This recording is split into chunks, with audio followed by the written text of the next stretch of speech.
Welcome to the Her Story Circle podcast, the podcast that brings you the extraordinary tales of everyday women who are changing the world. I'm your host, Gertrude Mache, and I'd like to acknowledge traditional custodians of the land on which we meet today. I also like to pay my respects to elders, past, present, and emerging. Every week, we dive into the lives, challenges, and triumphs of women from all four corners of the globe. We're here to inspire, enlighten, and connect, sharing stories that uplift and empower. So grab a cup of coffee, settle in, and join us as we explore the incredible journeys of women shaping our future. This is Her Story, where every woman's voice matters. Hello, everybody, and welcome back to the Her Story Circle. This is Gertrude Mache here in beautiful Melbourne, Australia. And today I am graced with the presence of yet another fascinating young woman. Welcome, welcome, welcome to our tribe. Please tell everybody your full name, where you're based, and share your story with us today.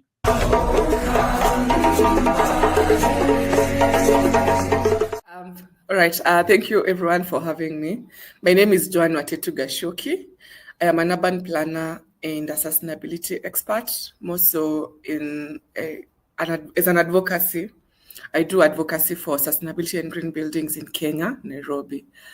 I always love saying where I grew up from. I grew up in Kirinyaga, went to school in Kirinyaga, and only came to Nairobi to my university studies. And since I came to Nairobi for the university, I've never left Nairobi.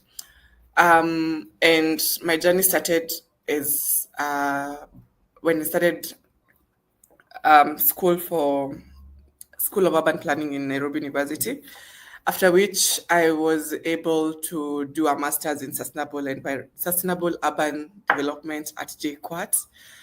And after I finished my fourth year, I had interned in a certain company. And I told myself, I most likely do not want to get employed because of my experience from the short internship I had. And when I left fourth year, I was sure that I was not going back to Kirinyaga. That was one. Two, I was sure that I didn't want to become a teacher like my parents, which was a bit like, which was like, it was not that good. And then, so since then, I started figuring out how I would have achieved my career in urban planning. And I met many people who are doing urban planning in Kenya. And the form of urban planning we used to do in Kenya used to just be on approvals, development approvals. And we will do development approvals for people wanting to construct or who are changing the use of their lands. After that, I did it for a year or two, and I knew that was not what I wanted to do for the rest of my time.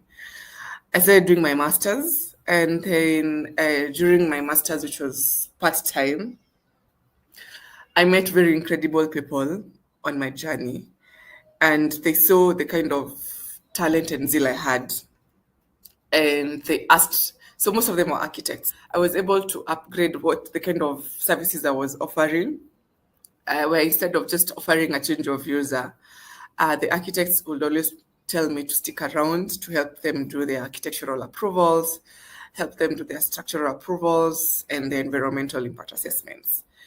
And then after that, I met one of my best mentor, and I will want to mention him. I met two mentors. One was Andrew, who is the lead director at Bugatman, who's an architect. And Andrew challenged me to take my services to the corporate side of life. Before then, I was just casually doing it. And when he challenged me to do the corporate business, I was like, so how do I do it? How do I transition to doing corporate from just offering services to corporate life? And that he was like, just do your company, redo everything that you've been doing, put a very corporate face on it, and you'll be good to go. True to say is, when I started doing the corporate transition, I I was not sure if I'll be able to fund it or not. And when that happened, everything else fell into place. I was doing logos, I was opening bank accounts, I was rebranding the website. Clients were still flowing in. I've gotten a lot of referrals. My business is mostly referrals. And then that was now the urban planning side. And then I realized I also needed to do something sustainability, because at that time, 2, 3, 4 years ago, sustainability was not that big in Kenya. Green building was not that big in Kenya. And I happened to attend the Big Five construct at the Sarit.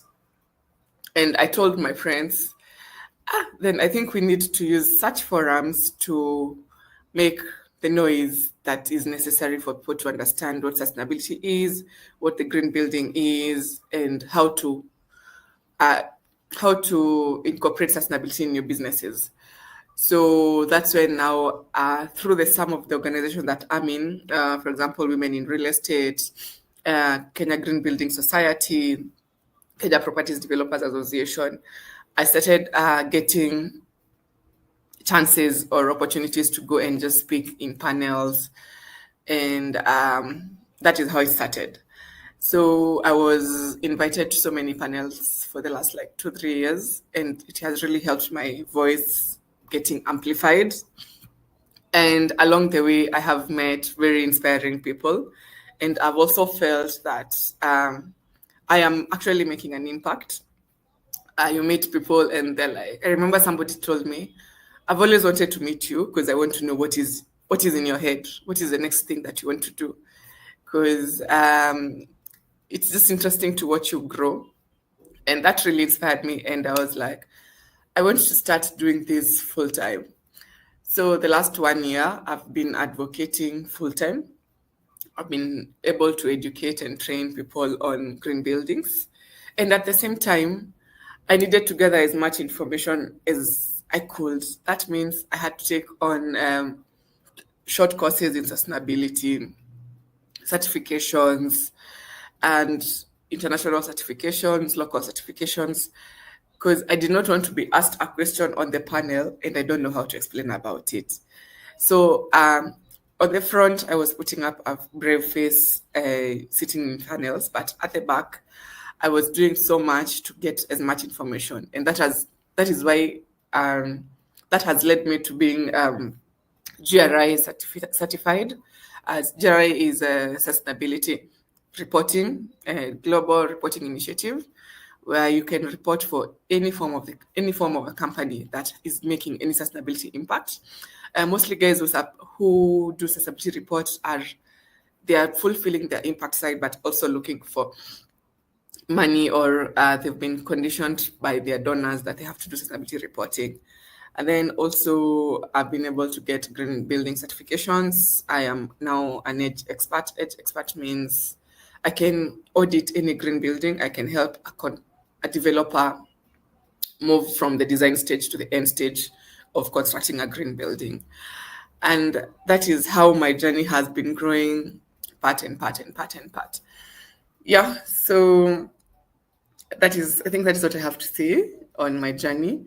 And apart from that is I have also been motivated by I have a very small brother.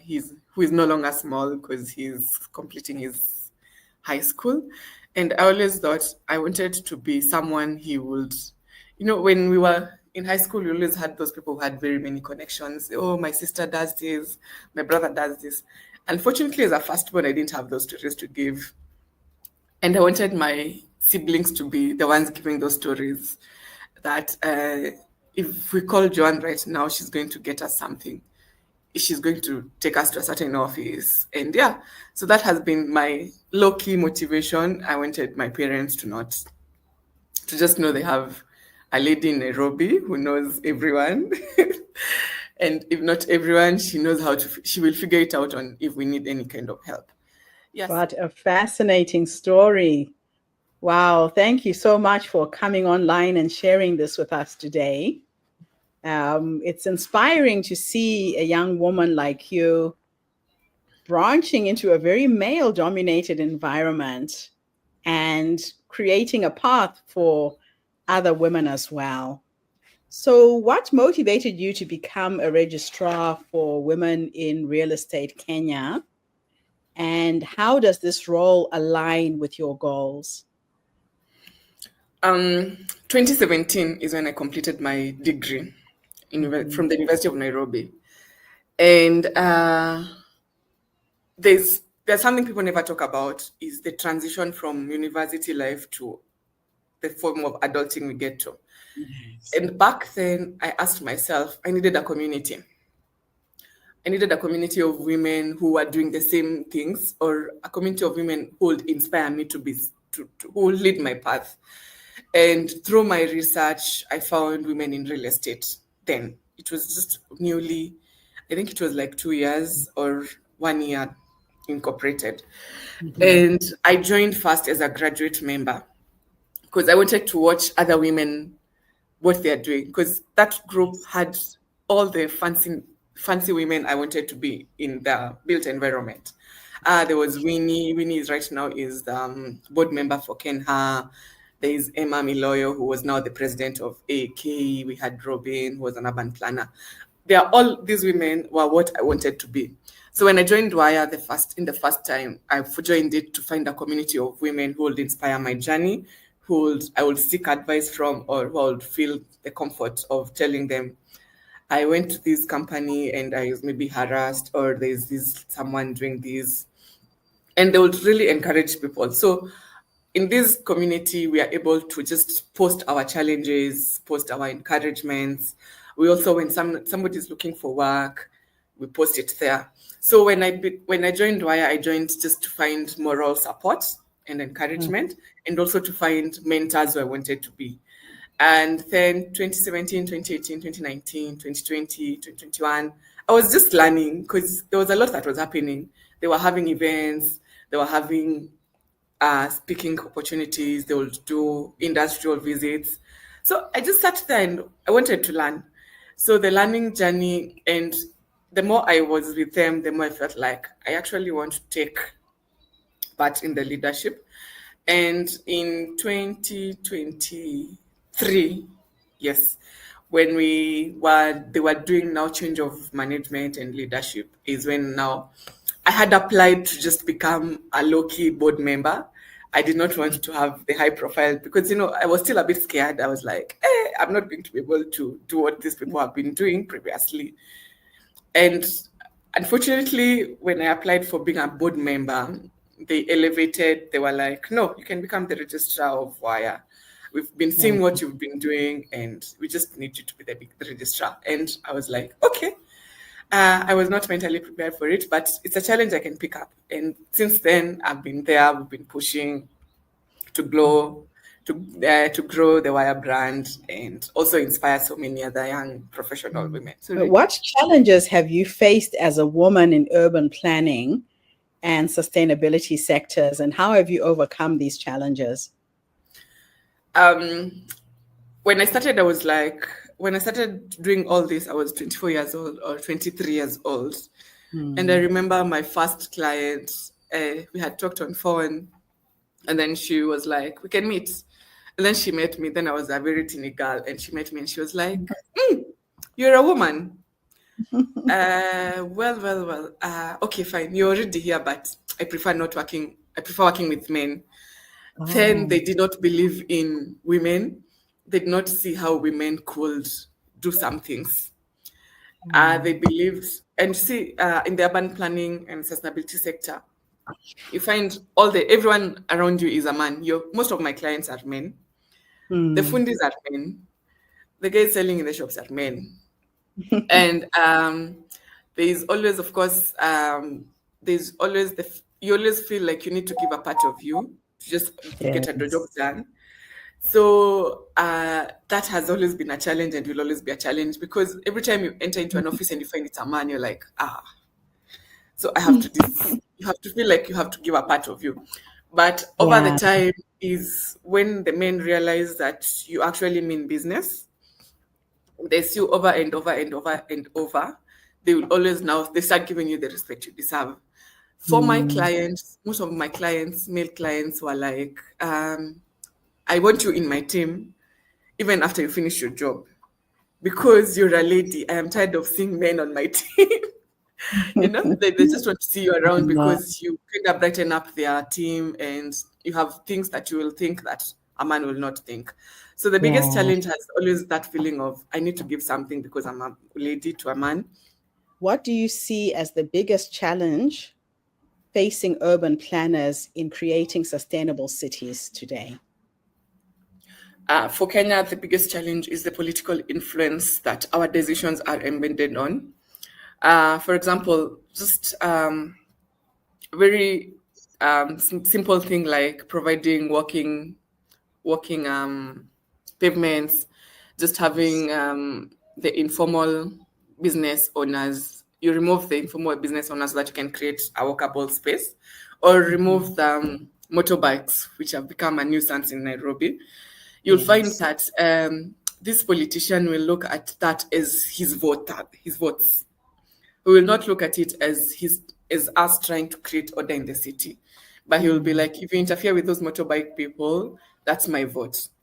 Yeah. When it comes to decisions of every county, like how the planning has been set up is we're supposed to have the national policies and we have to have the county policies.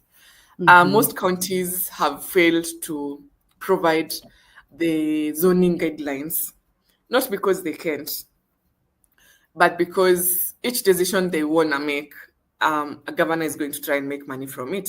Yes. So the zoning guidelines have become something that is impossible in Kenya.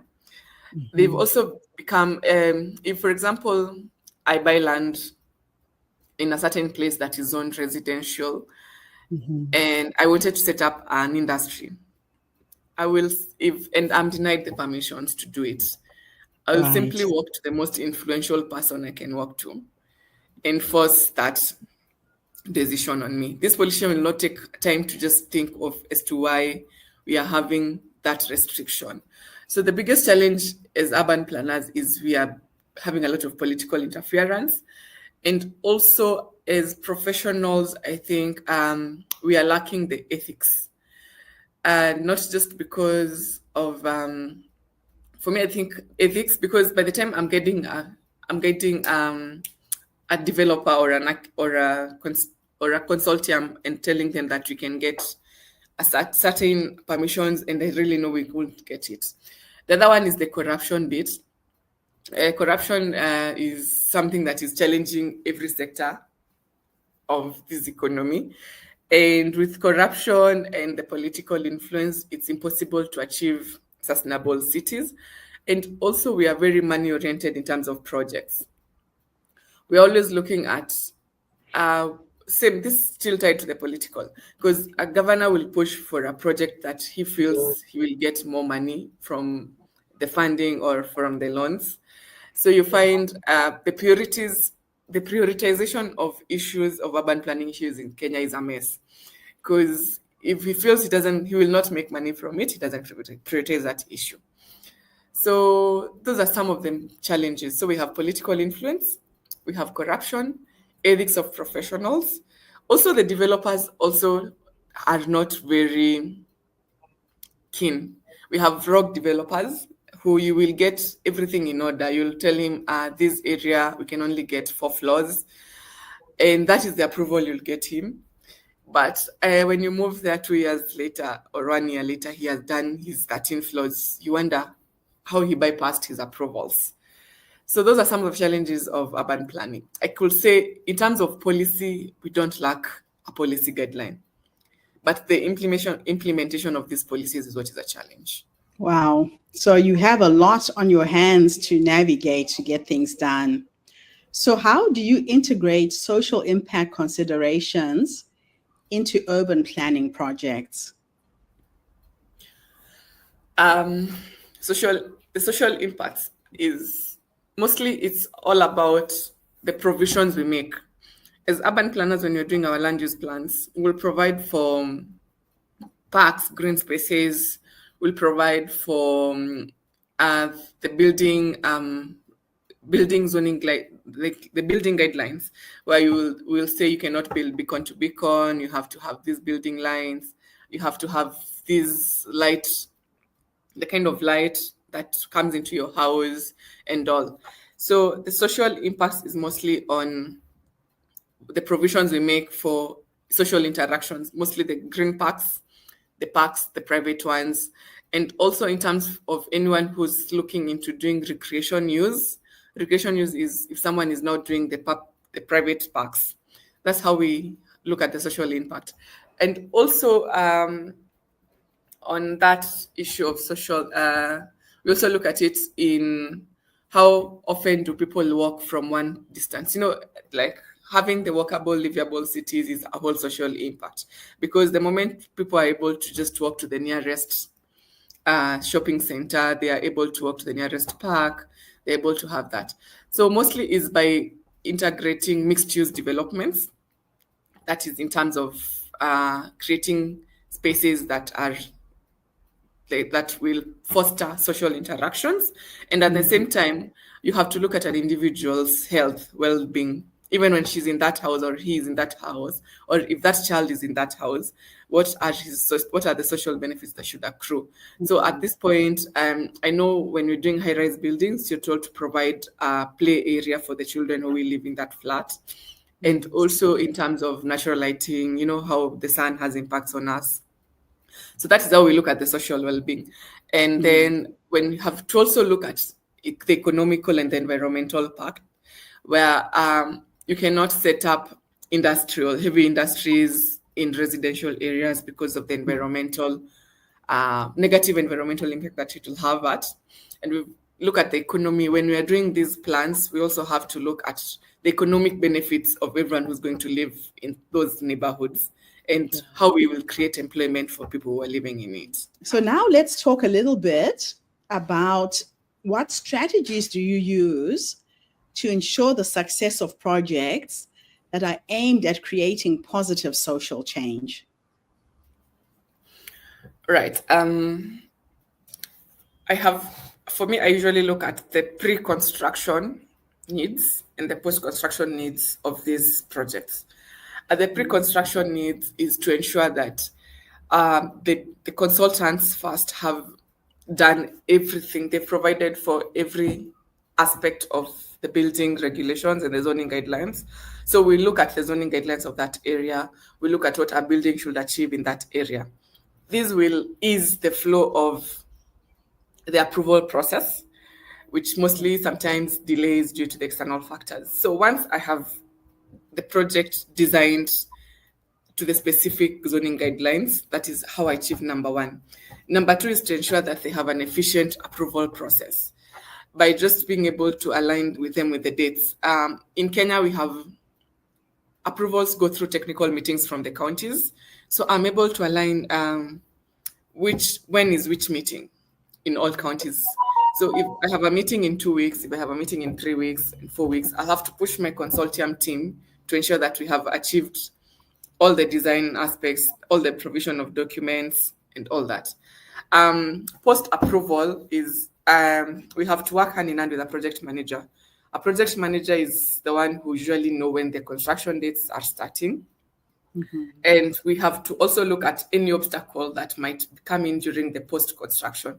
We have, I love to call them kanjo. We have kanjo inspections, county council coming to inspect. They sometimes come with some very complicated things. So we have to oversee any challenge that might come in. And I have to notify my team that together with the client that we might experience this challenge and this is how we'll tackle it. We might experience this challenge and also this is how we're going to tackle it. So, and then after that, we also do regular inspections. I always love visiting my sites regularly, whether I'm past the post-construction, because you see when during the construction, it's just the architect, the contractor on site.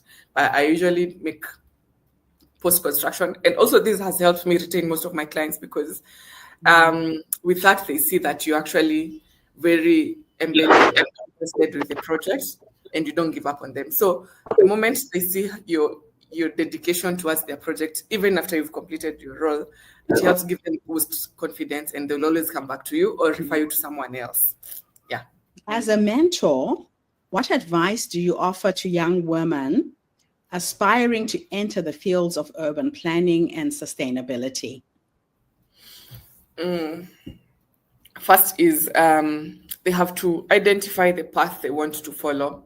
Though sometimes I tell them that you will not always know what you want to do until after a few years of doing it. So one is to have always stay focused in whatever they do. Is they know they have to look for someone who they want to be in life. For example, if you just pick one of my mentors who I picked, then I had to always remind myself that I wanted to be like this person. And that will first make you not give up, because every day you're feeling down, you like look at it and you're like, oh, I can't give up on this dream. So you have to stay very focused on your intentions. Secondly, you have to be very intentional on everything that you do. Give every time you have to give all. You have to give your all to anything that you do. By this is whether you're supposed to do your thesis, you're supposed to do your master's, you have a client, you have to do a project for them. Even in life, if you've decided you want to be going to church, you just have to be very intentional about it.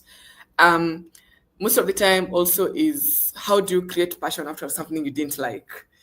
And because sometimes you find people are in a certain line. For example, you can be in urban planning or you can be in architecture, but you don't want to design the houses. You want to design maybe the informal settlement. So follow your passion. Where your passion is, you feel you're making more impact. Follow that. So be passionate, be intentional.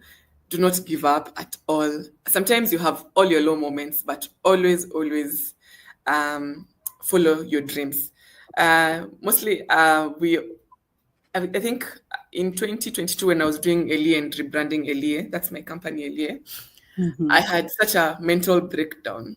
But a friend of mine told me, Joan, you cannot afford to have a breakdown for 1 week. You can allow yourself to have a breakdown for only one night. 1 day is enough. Lock yourself in the house for 1 day, but let it not be past 1 day. And that has really helped me, because every time I'm having like a breakdown, I always remember I have to do it only for 1 day. Yes. And then the following day I have to get off the house. So whether That's I very will good advice. yes, whether I'll go to buy food, whether I'll go to just for a walk, but on my second day, I shouldn't be having a breakdown. With that, also the challenges that will come in terms of, I also tell women to equip yourself with the skills, so that it is not, you're not being picked because you're a woman, but you're being picked because you have the skills. Yes. So in terms of nurturing your skills, you should always nurture your skills, always look forward to earning certifications, building your knowledge and stuff like that. Because sometimes you'll find somebody will just say, you were given that job because you're a woman. No, I was given that job because I was actually qualified to do that job. Then also, we have challenges in life that come and go. But the most important, the lesson I've learned is that challenges will come and go. At the end of the day, nobody will remember the kind of things you went through. They'll always remember what you came out of that battle looking like. Yes. And I tell people, Elie is a story of a whole heartbreak, a whole like heart and mental breakdown. And they're like, but you couldn't tell you're going through such.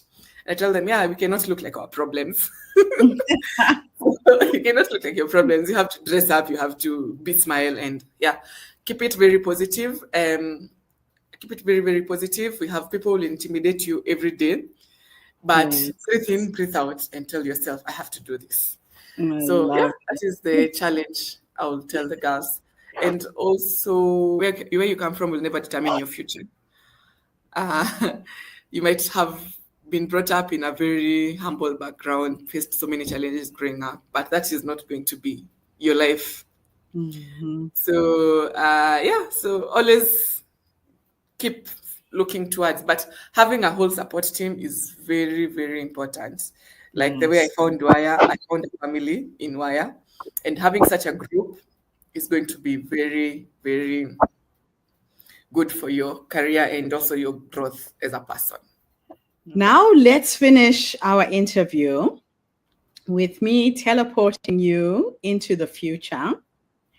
And we're going to go and sit and have a conversation with the 90-year-old you when you're 90 years old.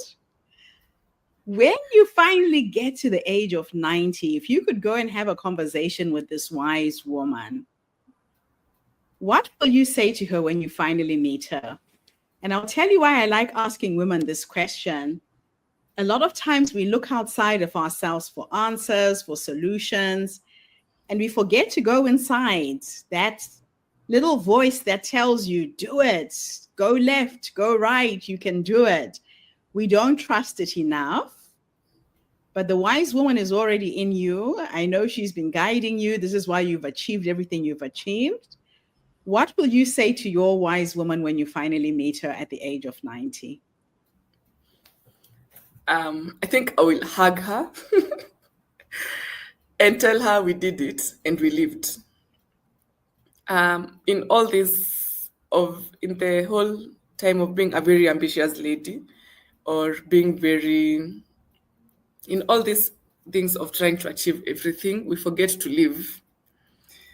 And I will tell her that we lived and we did it. And I will remind her of the day we sat down, me and her, of course, because we always like have a conversation, and remind her of all the challenges we went through and how we never went to the grave. Like, we never died out of the challenges we went through. So for me, it's to appreciate that we lived and we made it. And also, for all the stories we'll keep telling ourselves, sometimes the living part is in that we can't be too focused doing our careers, pushing our careers. We also have to live. So for me, I live through traveling. I have found something about traveling that is really, really good, and doing very intense activities such as bungee jumping on the Victoria Falls. Oh, I love it. You're the first woman I've met who's bungee jumped off the Victoria Falls Bridge, because I've done it 4 times. Really? Yes. 4 times. Wow. Yeah, so we shouldn't forget to live in everything that we do, and shouldn't lose ourselves in all these things. I think on my WhatsApp, I have a quote that says, let me just read it out. And that is what I'll tell that 90-year-old.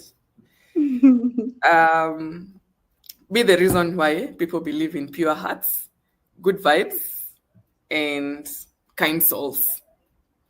Oh, I love it.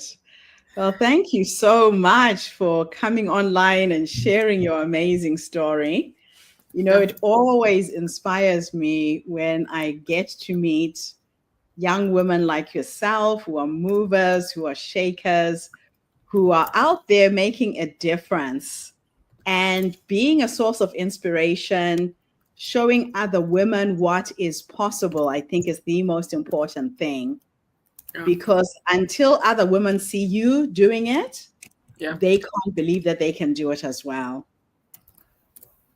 Mm-hmm. So thank you so much for being here today, inspiring my community with your story, and just keep on keeping on. Thank you. You're welcome. I think the parting shot, I've done my parting shot. That is, be the reason why people believe in pure hearts, good vibes, and kind souls. Yeah, just be a vibe. Just be full of very good energy. Give the good energy to people, translate it to people. But don't forget to look after yourself also. Yeah, that's important. Thank you, thank you, thank you. And thank you to everybody who's tuned in today. The Her Story Circle is not just a podcast. We are a social impact movement with a vision and a mission to bring you the stories and voices of women from all over the world. We share our stories to inspire you, to energize you, to motivate you, but most importantly, to take you from where you are now to where you're trying to go. So tune in again tomorrow when I interview yet another amazing guest. In the meantime, have a fantastic day, morning, or evening, wherever you are in the world, and bye for now. And thanks again for the interview, Joan. Bye. Thank you for the opportunity. Thank you for tuning into the Her Story Circle podcast. I hope today's story has inspired you to believe in the power of our stories and the difference you can make in the world when you use your voice. I'm Gertrude Mache, and it's been an honor to share this space with you, where voices from all walks of life come together to weave a rich tapestry of diverse perspectives. Don't forget to subscribe, rate, and review our podcast to help us share these stories with more listeners. Follow us on social media by looking for the Her Story Circle podcast for more updates. And join us tomorrow for another episode filled with courage, resilience, and empowerment. Remember, your story matters, and together we're building a stronger, more inclusive world. Until next time, keep making her story.